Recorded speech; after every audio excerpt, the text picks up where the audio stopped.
Bismillahirrahmanirrahim. Assalamualaikum warahmatullahi wabarakatuh. Baru saja selesai saya menyaksikan sebuah film yang membuat hati saya miris. Awalnya saya tidak begitu tertarik dengan film ini. Namun berkala beberapa review tugas di tempat kuliah, akhirnya film ini berhasil tersaji di depan saya. Filmnya berjudul The Surrounding of Soroya, bercerita tentang nasib malang yang menimpa seorang wanita muslim di sebuah kota kecil bernama Kubayeh di Iran. Film ini bercerita tentang Bibi Soroya yang bernama Zara yang berusaha untuk mengungkapkan kisah tragis ponakannya di dunia. Zara bertemu dengan seorang jurnalis keturunan Iran, Fredon, yang sedang melakukan perjalanan ke Iran. Di tengah perjalanan mobilnya rusak dan harus diperbaiki di bengkel di kota tersebut. Zara yang dianggap gila oleh penduduk setelah kemudian meminta Fredon yang sedang menggunakan mobilnya diperbaiki untuk merekam semua ucapannya. Zara berkata, "Suara wanita tidak penting di sini. Aku ingin kau membawa suaraku bersamamu," kata Zara, bibi dari Soroya. Cerita pun bergulir mengenai kisah Soroya. Di sini diberitahu Soroya sering mengalami kekerasan dalam rumah tangga. Suami Adi sopir penjara yang ringan tangan dan selalu bersenang-senang dengan wanita lain. Ia meminta Soroya untuk menceritakannya agar dapat menikah dengan gadis berusia 14 tahun.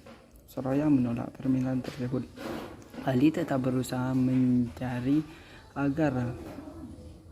cara agar berpisah dengan Soroya. Kemudian mengasut imam kampung tersebut untuk bersekongkol dengan dirinya untuk memfitnah Soroya. Soroya yang bekerja pada seorang duda beranak satu kemudian difitnah oleh suami sendiri bahwa dia telah berselingkuh dengan sang duda tersebut. Untuk membuktikan bahwa Soroya benar-benar selingkuh, Ali mengancam si duda untuk mengakui bahwa memang Soroya menggoda dirinya. Jika tidak, maka ia akan membuat anaknya menjadi yatim. Demi melindungi anaknya, si duda tersebut berbohong di hadapan wali kota orang yang berhak memutuskan semua perkara. Ketika seorang pria menudang istrinya, dia harus membuktikan bahwa dia tidak bersalah. Itulah hukumnya sebaliknya. Jika seorang istri menuduh suaminya, dia harus membuktikan kesalahannya. Ibrahim, wali kota Kubayeh. Seluruh warga negara dengan Kesultanan Ali tidak ada ayah dan kedua putra Soroya setelah berunding dengan semua petinggi kota, maka memutuskan bahwa Soroya terbukti bersalah dan akan dihukum. Menurut hukum yang sudah berlaku di negara itu, jika seorang wanita terbukti berselingkuh, maka hukumannya adalah dengan melempari batu hingga mati.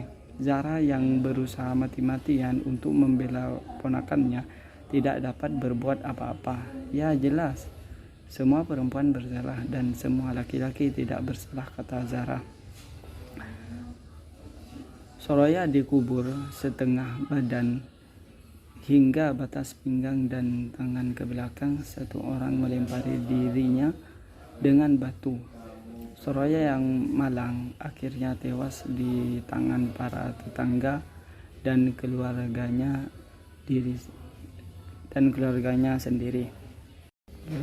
Film ini membuat saya berpikir, beruntungnya saya sebagai wanita, kata si wanita tersebut, yang memiliki kebebasan untuk bersuara. Saya sangat malang nasibnya para saudara-saudari saya di sana, kata si perempuan. Mungkin kehadirannya tidak lebih dari vas bunga meja. Semoga Allah Subhanahu wa taala melindungi mereka semua, amin. Semoga tulisan ketika semuanya udah bersandiwara, si Fredon yang selesai merekam semua kutipan yang dilontarkan oleh Zara, yang kemudian menerbitkan dalam sebuah buku yang berjudul yang sama. Fredon sejam adalah jurnalistik pertama yang berani mengungkapkan kejahatan yang melibatkan komunitas Baha'i di Iran. Dia juga mengungkapkan tentang penggunaan anak-anak sebagai tentang secara ilegal pada masa perang di Iran pada tahun 1980 sampai 1988. Namun ada beberapa yang saya tidak suka di film ini karena kurang adanya mendetail tentang ciri-ciri sebuah kota muslim. Islam di sini disimbolisasikan dengan suara Allahu Akbar, wanita berhijab, ulama bersorban yang membawa Al-Quran dan tasbih, dan yang paling ditonjolkan adalah Islam, agama yang keras karena dapat menghukum seorang manusia dengan nyawanya. Hukum rajam memang patut dilakukan untuk orang yang sudah menikah, namun selingkuh dengan orang lain, kan orang tersebut sudah punya pasangan, untuk melepas maaf sahabatnya.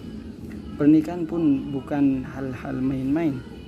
Jika memang pantas hukuman rajam dilakukan yang gak pantas, itu kenapa malah Soroya yang dirajam, bukan suaminya? Nah, itulah yang diekspos di film ini guna mengkritisi negara Iran. Ingat, yang dikritisi negaranya bukan Islamnya. Sekian, terima kasih. Mohon maaf, 1000 maaf atas kekurangan dan kehilafan saya. Assalamualaikum warahmatullahi wabarakatuh.